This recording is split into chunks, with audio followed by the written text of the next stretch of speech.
नमस्कार। हरियाणा में हुई गायों की मौत पर आज सबसे बड़ा खुलासा हरियाणा आज करने जा रहा है, क्योंकि बहुत सारी खबरें आपने देखी होंगी।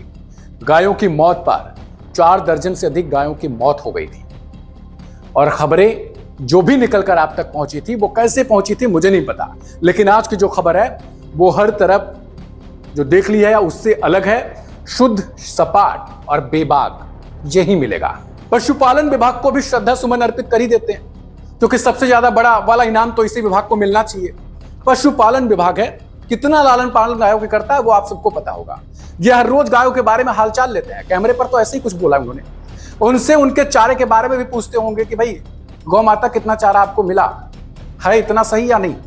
इतना तो कोई केयर अपने घर पर पहुंचे बड़े बुजुर्गों का भी ना करता होगा जितनी गौशालाओं में की जाती है पशुपालन विभाग द्वारा।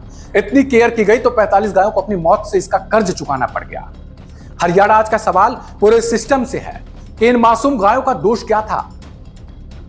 जब पशुपालन विभाग से हमने पूछताछ की उनके महानुभावों से, तो सुनिए उन्होंने क्या कुछ कहा। एनिमल हस्बेंड्री डिपार्टमेंट की क्या भूमिका रहती है गौशालाओं में जो गौएं होती हैं?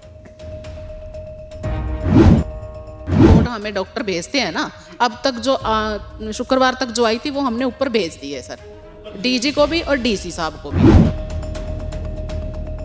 संबंधित गौशाला ये हैं जैसे सब डिवीजन में हैं सर, उनमें रूटीन में चेकअप किया जाता है सर। सुझाव तो डीसी वगैरह भी मीटिंग ले रहे हैं, ऊपर से गौशाला के सचिव वगैरह भी आए हैं, कमिश्नर साहब भी आए हैं, तो सबकी मीटिंग चल रही है इसी के बारे में ही सर।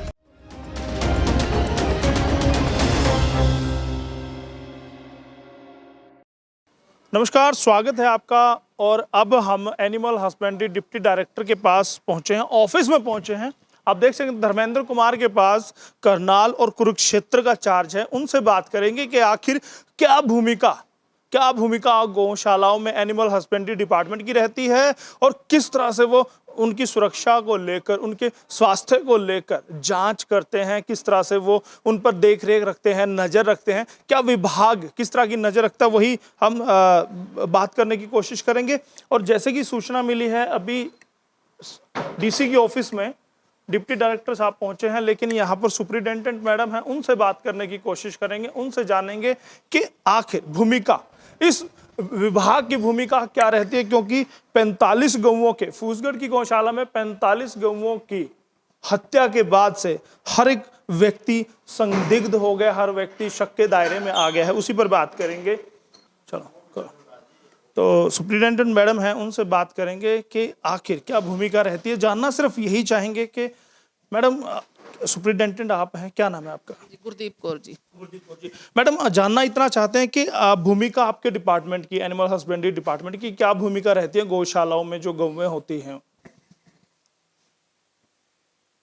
सोनलाल बता, गौशाला के बारे में ही बताएगा। सोनलाल बता दे जी। डीडी साहब अभी गए हुए हैं मीटिंग में।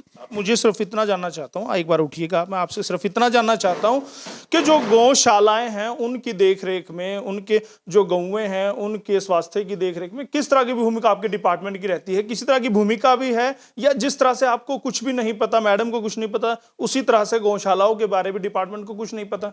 डिपार्टमेंट का तो सर जैसे ग्रांट आता है, ग्रांट दिया जाता है, वो यहाँ से जारी कर दिया जाता है।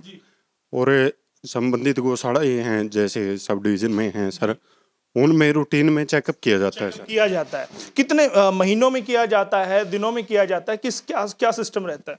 वो तो सर सब डिवीजन लेवल पे है ना, नीचे है। यहाँ पे सिर्फ जो मिनिस्ट्रियल वर्क होता है, जो वर्क है सर फील्ड का, वो हमारा सब डिवीजन लेवल के जो वीएस हैं, वेटरनरी सर्जन्स हैं, उनका जो कंसर्न एरिया है सर गौशाला का, हाँ वो देखेगा। उनका गला रुंध गया, शायद बताने में दिक्कत आ रही है। मैडम से जानते, मैडम जब 45 गौओं की हत्या कर दी गई, वो मामला आपके संज्ञान में भी आया होगा, आपके डिपार्टमेंट के भी, किस तरह के कदम उठाए गए हैं उसके बाद आपके डिपार्टमेंट की ओर से? के दौरान सर डीडी साहब भी गए थे और वैसे नगर निगम से भी काफी अफसर आए थे जो वहाँ पे उन्होंने जाके निरीक्षण किया। हमारे जीवीएच में डॉक्टर हैं, वे भी गए थे, तो उन्होंने जाके वहाँ पे फिर उसका वो पोस्टमार्टम वगैरह के लिए कार्रवाई की गई, डॉक्टरों ने किया बाद में, तो उसकी फिर रिपोर्ट भी आई है सर। उसके बारे में हमारे डॉक्टर डेली रिपोर्ट लेके हमारे को यहाँ भेजते हैं और हम सुप्रिटेंडेंट मैडम ने अच्छी बात कही है, क्योंकि पोस्टमार्टम में ही खुलासा हुआ था, क्योंकि पहले कहा गया था कि जहरीला चारा खाने से उन गायों की मौत हुई है, लेकिन पोस्टमार्टम के बाद ही खुलासा हुआ था कि उनको सल्फास दिया गया था। सल्फास खरीदने वाला भी गिरफ्तार हो चुका है, 4 आरोपी गिरफ्तार हो चुके हैं, लेकिन अभी तक जो मुख्य आरोपी है वो गिरफ्तार नहीं हुआ। आगे क्या बता रहे थे मैडम? उसकी सर जो डेली रिपोर्ट हमें डॉक्टर भेजते हैं ना, अब तक जो शुक्रवार तक जो आई थी वो हमने ऊपर भेज दी है सर, डीजी को भी और डीसी साहब को भी। मैडम अब आगे क्या गौशाला संचालकों से किसी तरह की कोऑर्डिनेशन किया गया है कि दोबारा से पुनरावृत्ति ना हो, दोबारा से इस तरह की घटनाएं ना हो? क्या इस तरह के कोई व्यवस्था डिपार्टमेंट की ओर से कुछ सुझाव दिए गए हैं? दे तो रहे हैं सर, उसके बारे में ही सुझाव, तो डीसी वगैरह भी मीटिंग ले रहे हैं, ऊपर से गौशाला के सचिव वगैरह भी आए हैं, कमिश्नर साहब भी आए हैं, तो सबकी मीटिंग चल रही है इसी के बारे में ही सर।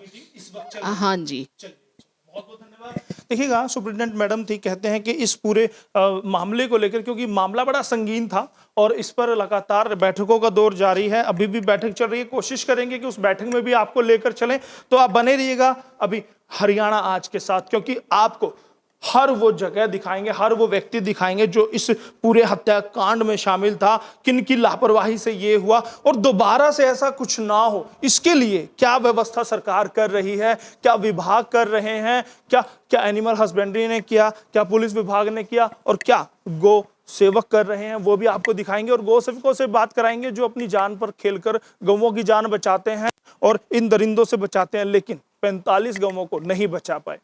उसी की ग्राउंड रिपोर्ट लेने के लिए हरियाणा आज ग्राउंड करनाल के फूसगढ़ में पहुंचा है, वहां भी आपको लेकर जाऊंगा, सब दिखाऊंगा, बस बने रहिए हरियाणा आज के साथ।